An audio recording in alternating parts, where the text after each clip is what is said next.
It's a delight to be here. When Trina asked me to come, I kind of was a little hesitant at first, but I said, I'm used to faculty members. I think it would be a good opportunity for me to hone my skills and do my presentations on behalf of Dominion. Not so often do I have friendly groups that I talk before. So I hope today this is a friendly group.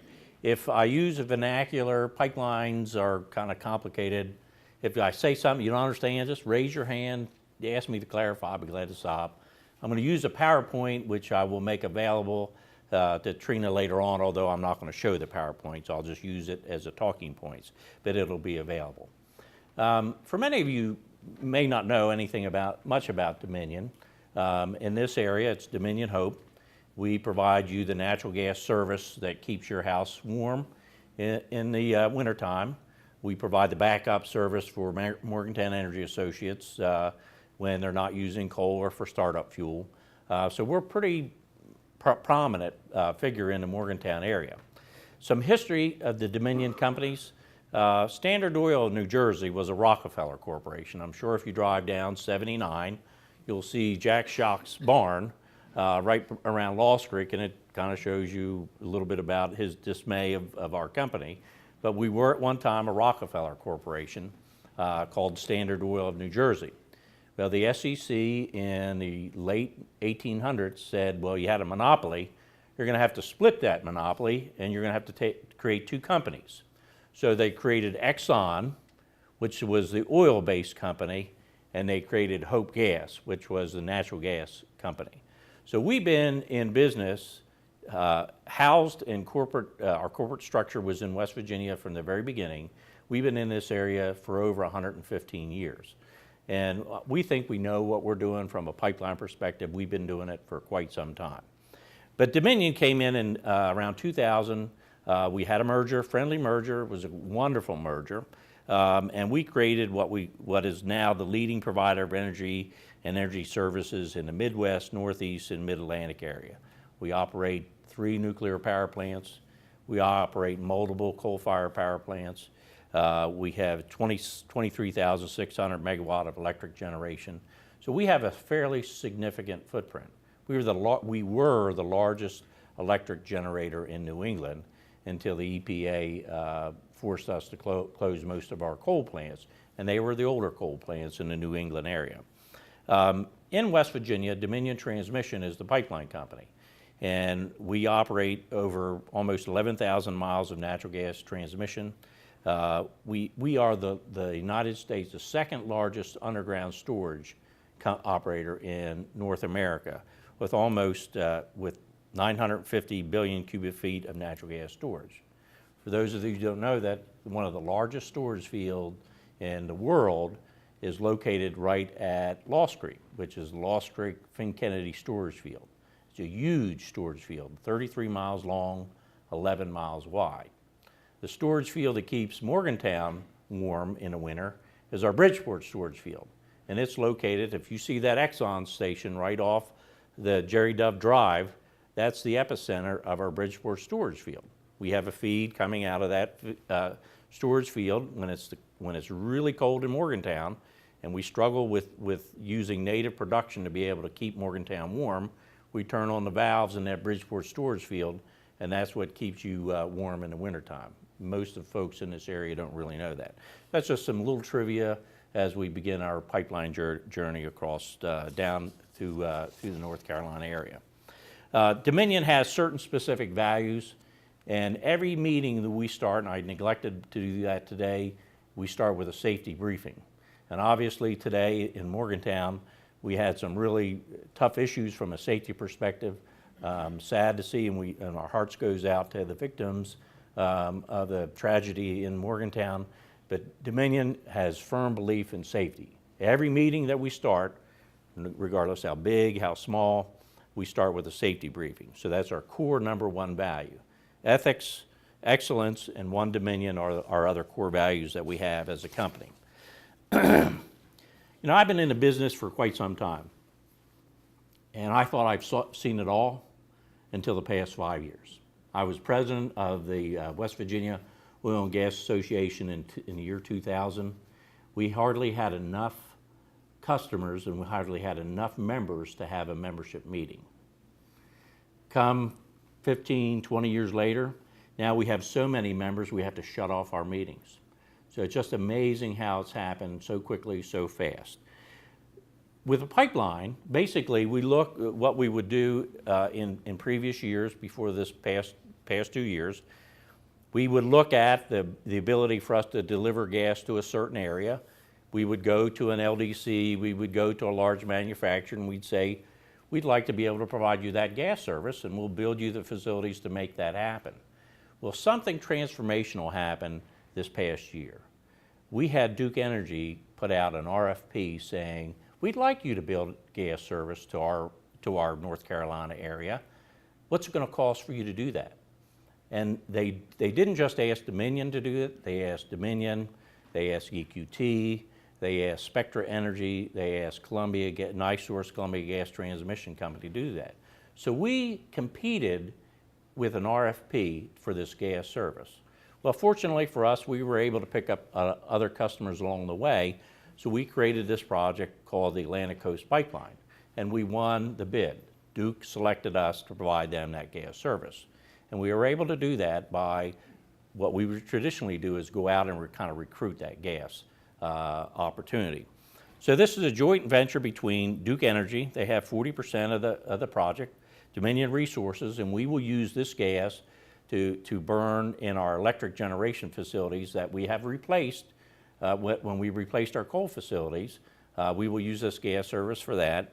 Piedmont Natural Gas, which is a local distribution company in the lowlands of North Carolina, has 10% of the gas service, and Atlantic Gas Light, which has Virginia natural gas, has the remaining 5%.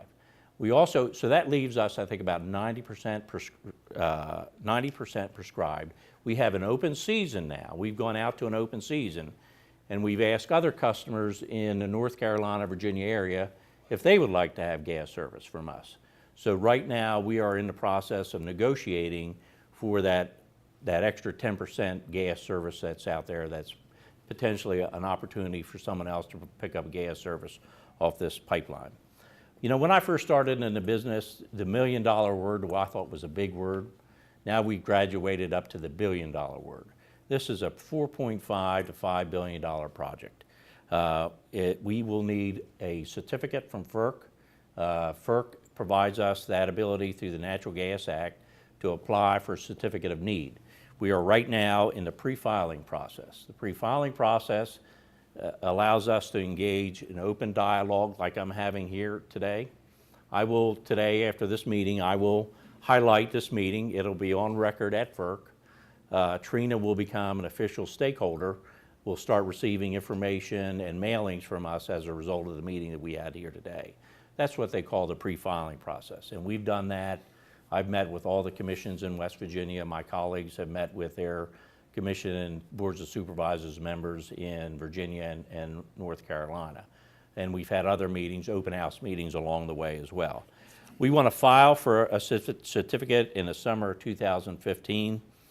We would like to receive that certificate in the summer of 2016 to start a construction season. And hopefully by the time I retire in the year 2018, we'll be able to turn on those valves and start the gas service moving forward. What has caused this need? I think there's a number of things that have happened. Traditionally, gas would come out of the Gulf of Mexico, up long-haul pipelines, into New England, into the East Coast. And what's happened is in the Gulf of Mexico, when you had all the spills that took place there, a lot of the conventional drilling that was curtailed as a result of the uncertainty with the drilling opportunities there. Gas no longer was there opportunity for growth coming out of the Gulf of Mexico. Then we had the shale revolution. Today, over 16 BCF a day comes out of the Gulf of the Marcellus. That's 16 times the amount natural gas produced 7 years ago. So there is an extreme glut of gas. They have no place to go with this gas. And that's just the Marcellus. The Utica, which is in its infancy, is generating about 1.6 BCF a day. And that's 8 times as much Utica gas that was produced 7 years ago. So you have this extreme glut of gas that's in the marketplace, that's depressing the price. You have utilities. Obviously, the EPA and the uncertainty behind their regulations have caused these utilities to shut down their coal plants. Duke is one major utility that operated a lot of their electric generation facilities using coal. They had issues with coal slurry impoundments. We've all read a lot of that's taking place there. I'm not going to say anything about our partner now, but they have a need. They have a growing market in the North Carolina basin. If you will all at some point in time want to retire, maybe go to a warmer climate, we may be looking in North Carolina, South Carolina, Florida. Well, all those areas are growth areas. So those utilities once are shutting down their coal plants. They have additional needs for growth. So where do they look? They look for the cheapest form of energy, the most reliable form of energy, and that's natural gas. Your local distribution companies are searching for new load growth since they no longer can get that load growth out of the Gulf of Mexico. So they're looking to the Appalachian Basin for that to happen. And industries interested in expanding their businesses also. The factories down in North Carolina and South Carolina are all interested in growing their business. The problem is there's no pipeline. There's no pipeline right now. There's pipelines that run out of southern West Virginia, small leg pipelines, but there's no pipelines that run out of the heart of the Marcellus and the Utica pipeline region or production region to provide that gas to North Carolina. So that's why Dominion decided to propose the project that we did, and we called it the Atlantic Coast Pipeline. It's approximately 554 miles of pipe. That's a lot. The largest project I ever worked on was the Greenbrier Pipeline. That was 330 miles. That was 10 years ago. In West Virginia, it's going to be a 42-inch pipeline. That's huge. Do you know how long it takes to make one weld on a 42-inch pipeline? Gene, you have any idea? It takes a day and a half. A day and a half to make one weld around that pipeline. So I mean, this is the enormity of this type of project that we're talking about. In Virginia, it's going to be 42-inch. In North Carolina, as we drill down and deliver gas to our customers, it's going to be 36, and they're going to be one 20-inch secondary diameter line into the Carolinas. The capacity will be 1.5 BCF a day. We have 3 compressor stations planned for the project. One will be in Lewis County, West Virginia. One will be in Buckingham County, Virginia. And one will be in Northampton County, North Carolina. And the route that we have is a proposed route. We are out there surveying right now as we speak. And when we do a survey, we do 5 surveys. We do a topical survey, we do a historical survey, we do a wetlands survey, we do an invasive species survey. So all that takes place in synchronization as you go down the pipeline route. So if your first crew comes in and they find an area where it's an unbuildable area, or an area that may be something that we really need to stay away from, they'll back off, the crews will change. So this project changes on a daily basis. We've been criticized some by not leaving maps. If I'd leave a map in somebody's office today, guess what happens by the time I get back to my office tomorrow? It's changed. So it's not that we want to be secretive, it's the fact that we are trying to work out the best possible alternative that we can. We've done our pre-filing. You can go on the FERC website. The maps that we have to the date that we pre-filed are on the FERC site. As we change those maps on a daily basis, we go back in to FERC. It's officially notified. If you want to be a stakeholder, you'll get so many emails, your inbox will explode. But anytime we make a filing, anytime one of our stakeholders makes a filing, any letters that are sent, any meetings that we have, that notification goes out to the stakeholders that are on this project. What are the benefits? Obviously, reliability and diversity of supply, economic development potential, economic activity and construction during the construction time, support growth for intermittent renewable power sources. If the sun doesn't shine, you have a solar project, you have to back it up typically with a gas project, same way with the wind. Employment opportunities. Today we released our personal property tax schedule, which I will have in the other room next door. It's huge for certain counties that have never had a pipeline before. For example, in Randolph County, they're going to be receiving several $1 million of property tax by the year 2020. And that's huge for them because there's no infrastructure needs that a county has to support a pipeline. And pipelines are the safest form of transportation regulated by the Department of Transportation, PHMSA division. If we would have an unfortunate situation where we'd have a pipeline incident, we don't want anybody but us to be able to deal with that incident. So it doesn't cost the county anything more to have a pipeline in it than if it didn't have a pipeline. So that personal property tax that they collect from us having our property in the ground in that county is actually kind of a freebie money for them. So it's a good thing, and I'm sure our economic folks will agree. And obviously cleaner air. Natural gas burns cleaner, more reliable than coal, so it's good for the environment. We've done a number of economics analysis. We've used Chmura economic analysis and analytics. Obviously, total expenditures $4.5 to $5 billion. Construction activity is $453 million.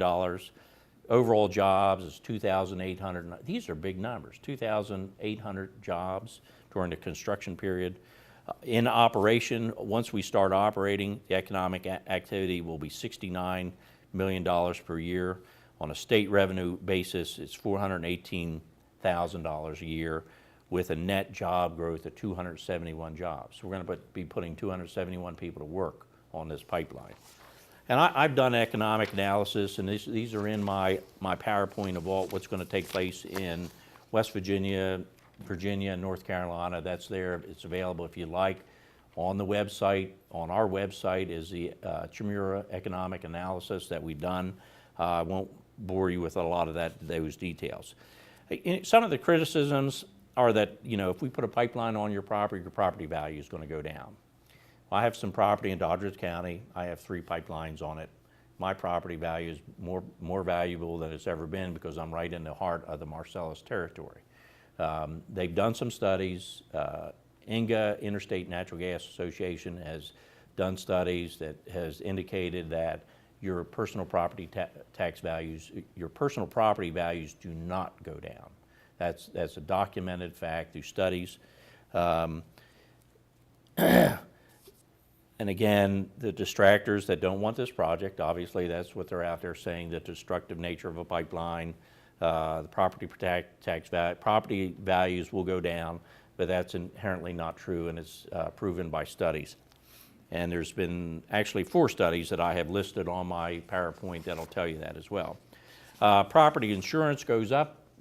We see no evidence, nor does anyone else have any evidence of any personal property insurance going up. FERC recently reported that they were unable to confirm specific effects on property insurance. So another question is, well, this is going to impact, I'm not going to be able to get property insurance. My property insurance is going to go up. That's absolutely not true.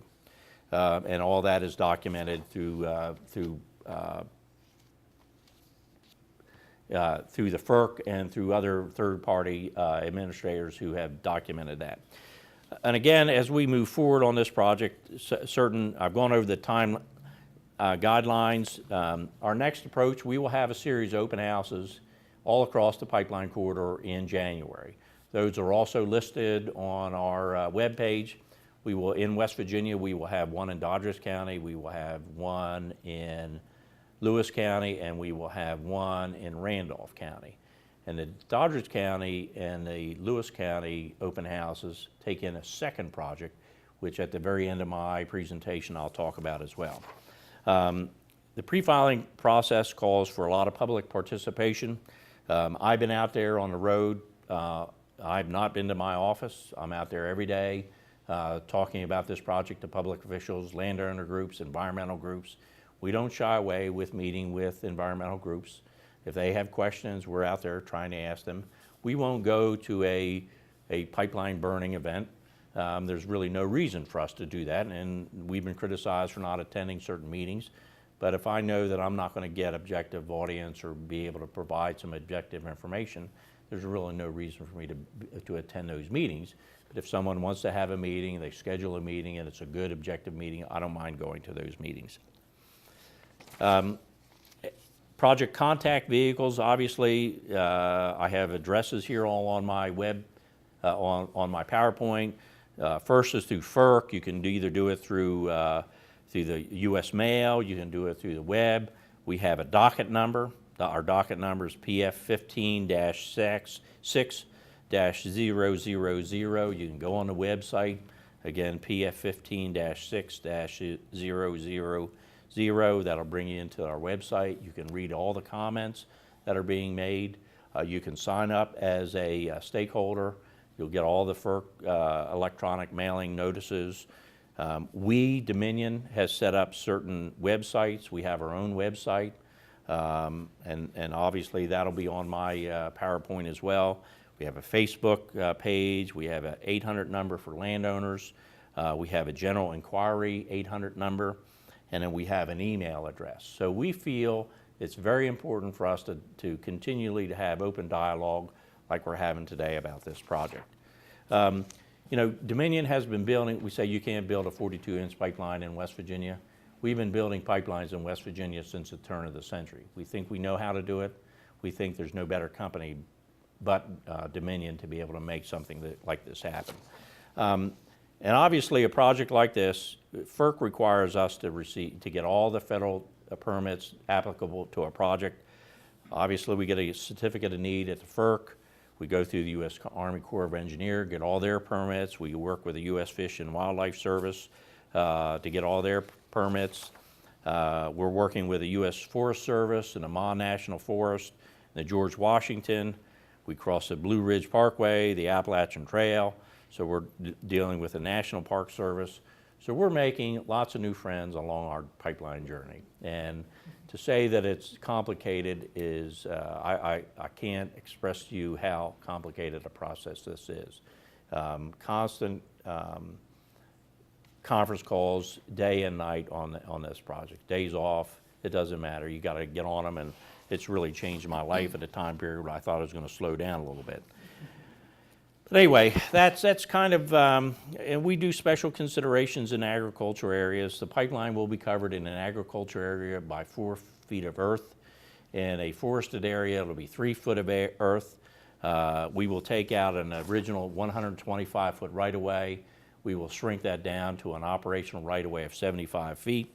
And I'm moving along real quick here to finish up. We have one additional project that no one's really talking about that we will start talking about a little bit more, and that's a supply header project. That's to go back from where we're going to start with our compressor station to go back to the wellhead. And that's another $500 million project that is based in Doddridge County, and it goes from Lewis County all the way to Wetzel County with a 36-inch pipeline that parallels a pre-existing line, another 1.5 BCF per day into the project itself. We have another compressor station in Wetzel County, additional horsepower at a compressor station in Pennsylvania. So we have 2 different projects there, one in Pennsylvania, one in West Virginia. It's to link us into the Utica and the Marcellus. So that's the project. I'm here to answer any questions, be around later on today. Thank you for your time, and I'm excited at a time period where I thought I'd slow down, that I'm busier than ever. And it's nice to be able to go out on working on a wonderful project for this country. Thanks, Trina, for inviting me to talk about our new degree program in energy land management. It has been a long time coming. We've been working on this for a couple of years now. Energy land managers, what do they do, and where are they at? They're basically the public-facing side of the natural gas and petroleum industry. They interact and negotiate directly with surface owners, mineral owners, and those that are important in the development of energy resources. Again, like I said, a very, very long history in the state of West Virginia. The way this program started was the industry came to WVU to discuss the program. It was really driven by our group of founding partners. At this point, we have a group of companies, including Southwestern Energy, Antero Resources, Cabot Oil and Gas, Steptoe and Johnson, Noble Energy, Dominion Resources, Enervest, the Michael Late Benedum chapter of the AAPL, NALA, Ioga, West Virginia, and West Virginia Oil and Natural Gas Association. We have a large industry group that came together and provided about $500,000 of support to get this curriculum up and going because they needed graduates. At this point, it's accredited by the AAPL, which is the American Association of Professional Landmen. We're one of 10 accredited programs at this point. The second program in the East, behind Penn State, which was accredited about a year before us. It's very important to realize as we're going through this, when you're talking to the industry groups about getting these programs started and telling them it's going to take a couple of years to get this pushed through the system, they kind of look back at you like, it's going to take how long to get a program accredited? So we were putting in $5 billion pipelines and could get those done pretty quickly. So in any event, we made it through with the help of a number of people, through about 6 or 17 million different approval processes, it seemed like, and passed the Faculty Senate in June 2014 and the Board of Governors this September. So we're finally official this spring. Important about the AAPL, it's a very large organization, has about 20,000 members worldwide. They provide the professional certification for those with degrees in this field. Really, without a degree from an accredited institution, it's very hard to get certification under the AAPL. So very important for us to do that. In fact, we have a number of people calling to have degree programs from other schools, 4-year degrees, that want to come back to finish up another 4-year degree in order to get this accreditation school. Some of the job descriptions, we have a number of people that come into we teach an intro-level class that come in and say kind of the best part about the job is every day it's something new. They never know what they're going to get into. It's very keyed around negotiating deals, drafting contracts, and administrating their compliance, going out when a transmission line is going in and deciding who owns what, tracking down ownership interests, acquiring leases on these areas and clearing title.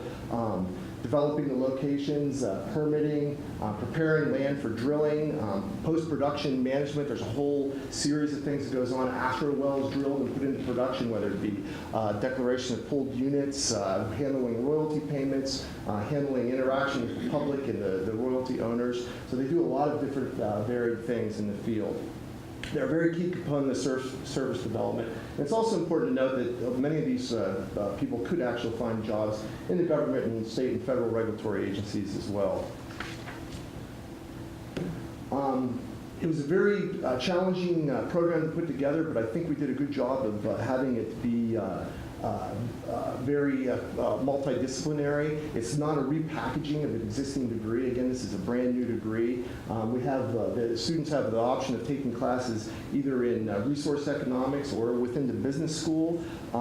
They also are in taking PNG 200, so they'll be setting in petroleum natural gas with geology students and also natural PNG students. And the same with Geology 373. These land managers will be setting in with in petroleum geology with both the PNG students and the energy land managers. So a very good chance for them to network early in their career across several different university colleges. Some of the new coursework we have at WVU, we developed basically 9 new courses, starting with the Introduction to Energy Land Management, which now we've taught for the past 2 semesters. We go into Principles, which is more of a foundation course that looks at all different energy, whether it be wind, geothermal, hydro. There's land aspects to all of these different energy sources. Key from the APL, Ethics and Negotiations, very, very important coursework. And then into our Energy Land Managers Contracts 1 and 2, which will be taught from professionals in the field, and through the capstone and professional field experience coursework. As Bob spoke about the transmission project, it was a project we talked about a number of times this semester in class. We have a series of current events that we go through, and this project, as you might expect, came up numerous times throughout the course of the semester. So actually we turned it into an exercise where we split the class into two groups and actually went through what's important to those that might have surface rights in these areas and what's important to those that from the company side. So we went through some mock negotiations. Very interesting to see, before they actually had any coursework on this, to see what the students' preconceived notions are, what was important to them and what wasn't. So we've gone through this. This is something that's very important in the coursework. There'll be a lot of this interaction among students, a lot of negotiating, a lot of meeting with the industry, having that industry support at each of these meetings. So our program goals at this point, to keep our accreditation, we have to develop our AAPL student chapter this semester. So we'll be forming that up, and we'd really like that to be a strong vehicle for our undergraduate students. We'd like to look at least 3 dedicated faculty lines into this new degree program, and within 5 years have around 100 students total. At this point, just starting up approximately 2 weeks ago, we have about 15 students that have transferred into the new degree program in energy land management. So more information can be found at energy.davis.wvu.edu. I have a mistake on my slide, but it's energy.davis.wvu.edu. Thanks. I'm excited to be here and talk about this tremendous opportunity for our state. I was asked to talk about the work that the Bureau of Business and Economic Research, does and can do for the state as it relates to natural gas and the boom. I just thought if you would, if you'd humor me, I thought I would show you a few slides just related to the boom itself. They're so interesting. They're probably more interesting than anything else that I'll say. But here's what's happened to gas production. This takes you from 2003 all the way to our forecast in 2019. You can pretty clearly see the absolute explosion in natural gas production that has occurred in the state and that is expected to continue to occur. We're talking about 40% annual growth in natural gas production for going on 4 years now. And according to the Energy Information Administration, according to our own forecasting, we expect that to continue for some time. An absolute explosion in productions, creating a tremendous amount of economic output. I will say the industry, however, is very, very capital intensive. I haven't studied this in depth, but at least all the numbers that I've looked at least suggest a tremendous level of capital intensity in the industry. So it creates a heck of a lot of output, and it creates a lot of good jobs for the state as well. However, the jobs look small in comparison to the output just due to the nature of the industry. So I will say that points to the real importance for our state of maintaining as much of that midstream, downstream activity associated with natural gas in the state as possible. We need to keep those downstream activities in the state and associated activities, because that's where we can really get a big economic potential in the long run. This just shows you where that natural gas production is by county. That's no surprise. I think you're familiar with that map. You just see this Atlantic Coast pipeline that we're talking about here today. It's very logical in terms of how it fits into the state because it taps in at the very bottom part of that big blue chunk in the northern part of the state. So that all makes sense, of course. This is a slightly even more dramatic presentation of what the gas boom has done so far. This is the gas boom now for the top 10 growth counties, the real counties that are involved in the Marcellus production in the northern part of the state. Just look at that explosion. I mean, it jumps off the page. There's not much that I can do to add to, picture's worth 1,000 words. As far as the Bureau of Business and Economic Research, we do have a lot that we do and can do that relates to natural gas production, and so that's the main reason that I'm here to talk to you. Of course, we do broad economic analysis. We do a lot of economic forecasting. I mean, what I showed you there a second ago was some of our forecasting. Many of you are probably familiar with the large program that we have for analyzing what's happening in West Virginia's economy and forecasting where the economy is likely heading. So we can do that in general, and as it relates to the natural gas production. And of course, we do a lot of economic impact analysis as well. We look at various shocks that have occurred or that could potentially occur to the West Virginia economy and try to determine how those shocks affect the broader economy. I mean, he's already alluded to one economic impact analysis that was done as it relates to the Atlantic Coast Pipeline. That's the kind of work that we do to a large extent. We look at economic shocks and how they affect the broad economy. I mean, that type of analysis is important for businesses as they determine their priorities, but perhaps even more importantly, it's important for public policy. As public policy affects business in so many ways, it's important for policymakers to understand how their decisions affect the broad economy of the state. So that's the meat and potatoes of what we do and what we can do. In terms of economic impact analysis, we've worked for a long list of clients, people like groups like the West Virginia Legislature, the West Virginia Department of Energy, the West Virginia Department of Revenue, the American Cancer Society, the Appalachian Regional Commission. Those types of organizations are usually who we do economic impact analysis for, as well as private sector entities as well. I mean, I'm not going to go into a whole lot of detail here because I don't want to bore you. And I don't have much time, but this just gives you a sense of what I'm talking about when we try to understand how an economic event affects the broader economy. I mean, just assume some catalyst occurs and some West Virginia resident earns an additional $1,000. Right? That person's going to spend a portion of that money in the state, a portion of the money is going to trickle out of the state. The portion of the money that the person spends in the state, that's going to affect businesses in the state. They're going to have more income and they're going to spend more in the state, and their employees are going to have more income as well, more income than they otherwise would, and a portion of that they're going to spend in the state. So we have a very sophisticated economic model that's tailored specifically to West Virginia's economy, to the state's economy overall, or to each of the county economies within the state that's calibrated to the state's specific characteristics, that works to document how much an economic shock will spill over to benefit the more broad economy. I mean, this type of research that we do, of course, depends on a million different characteristics: household spending patterns and demographics, business spending patterns, industrial composition. For example, if we have an economic event that occurs in a rural area, it's probably going to have less of an economic shock, an economic benefit for the state compared to an event that occurs in a more urban area, because rural areas are going to have fewer local providers. They're going to have to spend more. They're going to have to outsource more outside of the state. That's just an example of how this type of activity works. I don't want you to belabor this too much. This is the work that Bob referred to earlier. This may be an out-of-date version, so I probably shouldn't show what is potentially an out-of-date version. But this is some work that was done for the private consultants for Dominion on the economic impact of the Atlantic Coast Pipeline that we're discussing here today.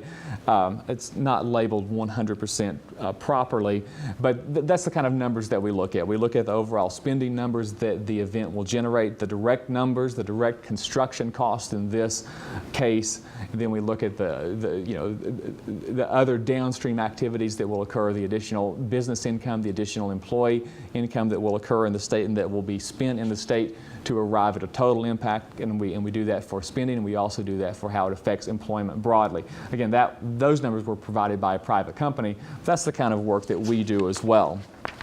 And one reason in particular why I was called in today is my office just worked on a much smaller project than the Atlantic Coast Pipeline, but a project related to the extension of natural gas services into Berkeley and Jefferson County. Those two counties in the eastern panhandle, very fast, rapidly growing part of West Virginia, those two counties have a shortage of natural gas service, so there's a project underway to extend gas service there. And so we've done an economic impact analysis for that much smaller project. In this case, we looked at the construction impacts. The previous slide I showed you was almost entirely construction impacts. But for this project in Berkeley and Jefferson counties, we looked at the construction impacts, the short-term, more narrowly focused impacts. But then we looked at the longer-term impacts that relate to firm location. It seems to be pretty clear that a lot of firms have considered moving into West Virginia's eastern panhandle, but they've been discouraged in doing so because of this lack of natural gas service. And so in this particular study, we looked at the construction impacts, the narrow, short-term, very tightly defined impacts, but then we also ran several different scenarios that we believe are very reasonable in terms of additional businesses that would locate into the region when natural gas services arrive, and then the broader long-term permanent impacts that those types of catalysts will bring. So that speaks to my point. I mean, the construction impacts of construction like this are very important, and they generate a lot of jobs and a lot of income, and that's good. But the more we can retain in the state in terms of downstream activities, long-run activities that would be enabled by natural gas services, then that's where we can oftentimes see much larger impacts. Mine was short and sweet. Great. Thank you, John.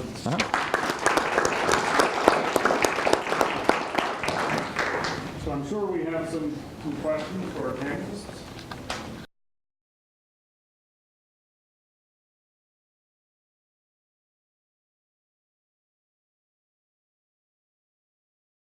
Yeah, and that's a very good question. And on a previous project that I worked on, we were awarded the Silver Trout Award for working with the Trout Unlimited folks to protect those streams. So we take that great pride in the fact that we are able to do that. And we've had a series of 2 meetings so far with the Trout Unlimited people from the national level, from Virginia and West Virginia. And we will continue to meet with them, one, to identify those streams, try to avoid them as much as possible, and do as much as we can to help support the infrastructure that you're trying to make happen in those particular areas. And I know I learned some new things at the last meeting, and they're actually taking trees with stumps and all and putting them in strategically in streams to create pools and to create aquatic areas so that the trout can live in.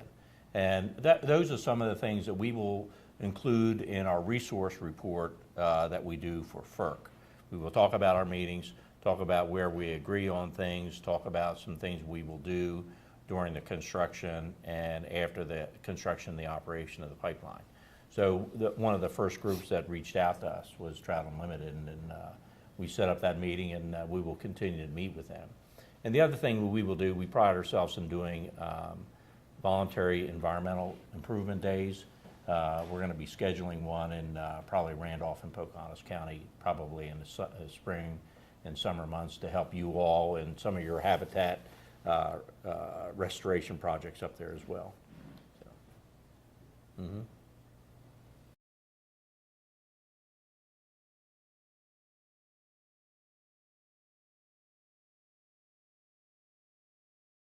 And if I said it was an open season in Virginia and North Carolina, I didn't mean that. We're required to be an open access pipeline. So when we go to open season, anyone along that pipeline corridor, be it West Virginia, Virginia, North Carolina, South Carolina, Florida, can say, hey, can you build this project to us in South Carolina? And we will evaluate that and determine whether that's the case. And I don't know this to be the case, we may get interest for 40% more supply than that extra 10% that's there. So we may have to think about how we may or may not be able to handle that. So the other thing that we've done along the process, we created what we call a TAP policy, and I've sent that out to each of the economic development officers in the counties in West Virginia to tell them if they have a larger supplier or an interest in getting natural gas to one of their customers or one of their, for example, Randolph County is obviously with the lumber industry and all the stuff that's there, that would seem to be a good location for that. There's several factories in Randolph County that are empty right now. So that may be a possibility. It's expensive. It's expensive to get service because you have to meter it, you have to heat it, you have to decrease the pressure, and all that requires a certain amount of dollars to be able to make happen. So you really have to have the need for that to make that happen. But we're actively working with anyone along that pipeline corridor to make that happen.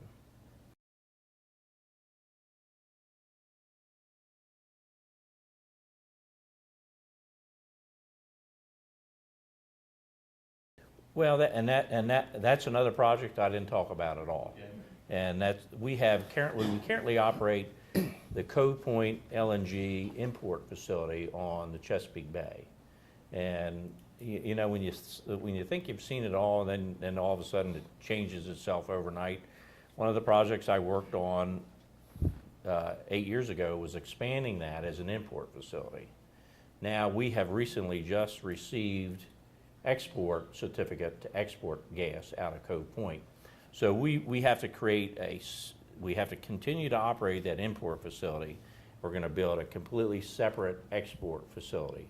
So this project, the ACP project, will not have any gas that'll be exported, but pipe will be developed and compression will be put in our pipeline and others' pipelines to get gas to Cove Point to export it. We have two customers for our Cove Point export project. One is Gale Corporation in India, and the other is Sumitomo Corporation in Japan. Japan, as you know, because of the nuclear power plants and the shutdown of all those facilities, are in dire need of natural gas. So in order to get an export certificate, you have to have two certificates.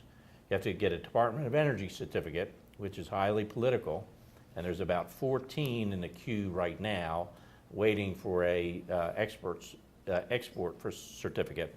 And then you have to, once you get that certificate, then you have to get the FERC certificate. So it's a lengthy process to be able to export. And a lot of folks say, well, you know, why should we export?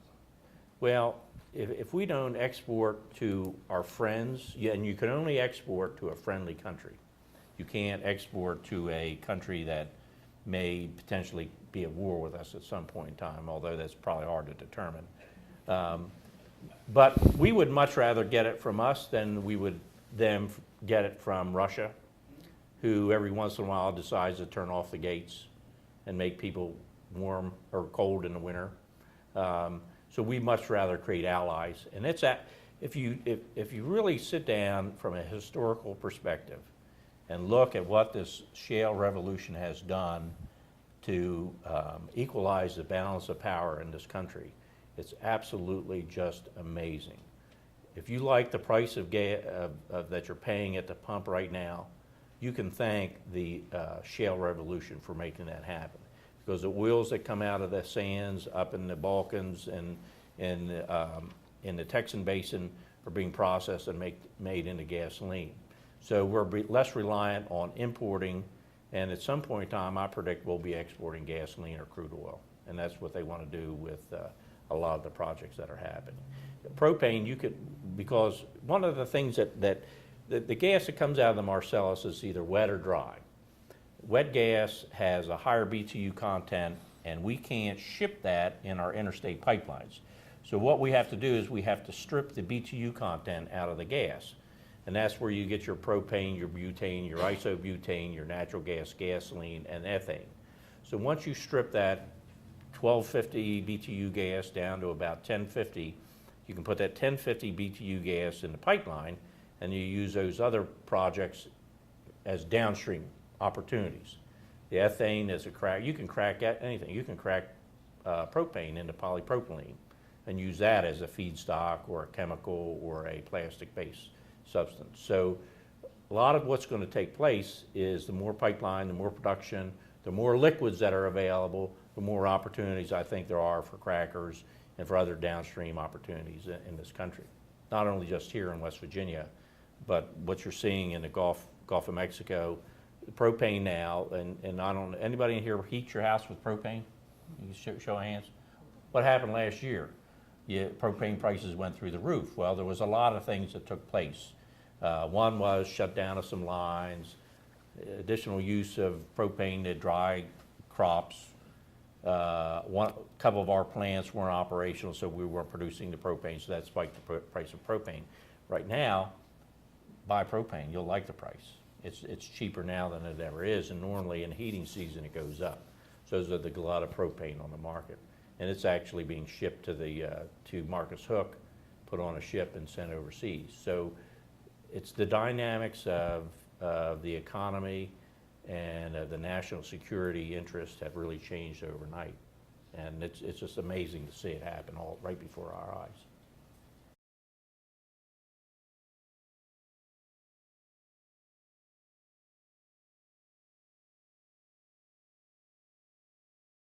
Well, let me see. For one thing, Their forecast has been wrong for several years in a row now, right? Our forecast, everybody's forecast has been wrong for some time because production has been outstripping what everybody has thought. And this is consistent now for several years. So you got to kind of take that with a grain of salt because we have a bad track record with this explosion. And fortunately, that's not just us, that's everybody. I mean, out of all the forecasting that we do, that's the most uncertain part. We do think it's going to be continued strong growth. That plateau I would take with a grain of salt. I mean, all we know is that for the foreseeable future, it's going to be very strong. Is that, Yeah. I hope that's not too unsatisfactory. Sure, Dick, I saw.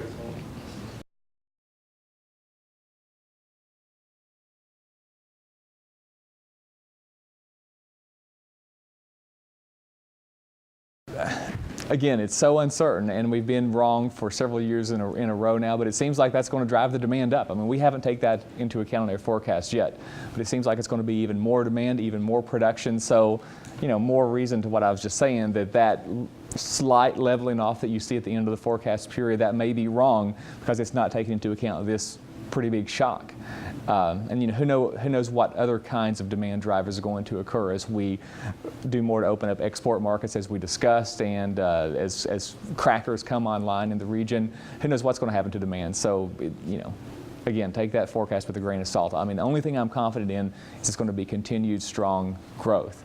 The exact numbers are far from certain with an explosion of this Growth I magnitude. can understand. What I'm worried about is can we get it out of the ground to meet the growth? I don't know, we should ask our engineering friends that question. Price is right.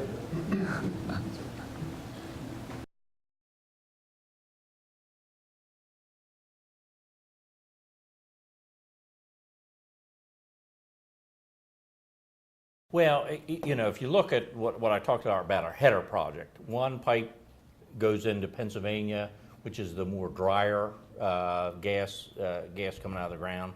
So you're not going to have to worry about any additional infrastructure there. And you're going to have other pipelines bringing that gas into that start of that where that compressor station is. But the other pipeline that we have that goes actually to our Hastings, it goes to Mockingbird Hill, which is above Hastings, which has interconnections to Natrium, which has interconnections to all the extraction plants, and all this is done for a reason. So there's not a lot. I think, you know, between Williams and Mark West and all the companies out there, they're all going to be joined at the hip at some. They have to be in order to get everybody's gas out of the market. You got to process that wet gas before you put it on the pipeline and ship it to North Carolina. And it could be processed at a plant that we operate in, that Mark West or Williams operates. So there will be some additional, probably separation plants, as I can imagine. Mark West has plans to grow. Williams has plans to grow. So everybody's, it's all the infrastructure that it's going to take to make not just our project. And by the way, there are other projects out there. EQT has a project. I don't know how many are out there being asked. Trina, you gave me a figure that I hadn't heard, but 48 BCF a project. 48 BCF out of this region, according to the Energy Information Administration. Yeah. So that not all of them will be built. A lot of them will. A lot of them won't. A lot of it will be shelved, maybe built some other point in time down the road. And again, depending on that growth, depending on where the need is. But again, it's if you know. Gene is graduating as many engineers as he can out of WVU. They like to build. We like to put them to work so they can build. They like working for companies that build.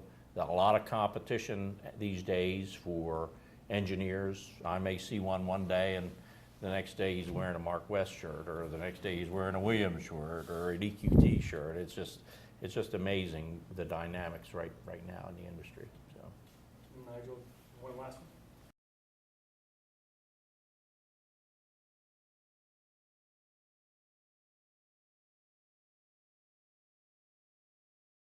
Yeah, we're required. We have a tariff. It's called a license that we have with our end user. So if, for example, Dominion Transmission delivers gas to Dominion Hope, and they provide that gas to a refueling station, that gas has to be within a specific spec or a BTU quality, and it can't have a high liquid content. So all that is within spec. The biggest issue that we have right now is the ethane. Right now, we're blending, there's no need for ethane in this area. So we'll take that ethane out of the gas stock, and we'll find a way to try to blend that back into the gas stream. Well, our tariff says we can't have more higher than a 15% ethane content in our gas stream. Because what that ethane does, it clogs igniters on your furnaces, it clogs igniters on your GE turbines that are used to generate electricity. So it's important and incumbent upon us to find, all of us, and the state itself, which I think they're doing a yeoman's job to do that, is to find a use for our ethane. Because if we can't find that use for the ethane, we're going to have to do something with it. And right now, we had a line that was dedicated to transport propane. It's right now dedicated to transport ethane, and we're putting that ethane on the Enterprise line, and it's gone to the Gulf of Mexico. A lot of people don't know that, but we have to do that because we have to be within that tariff spec for our gas on the interstate system. Well, thank you all. Let's thank our panelists.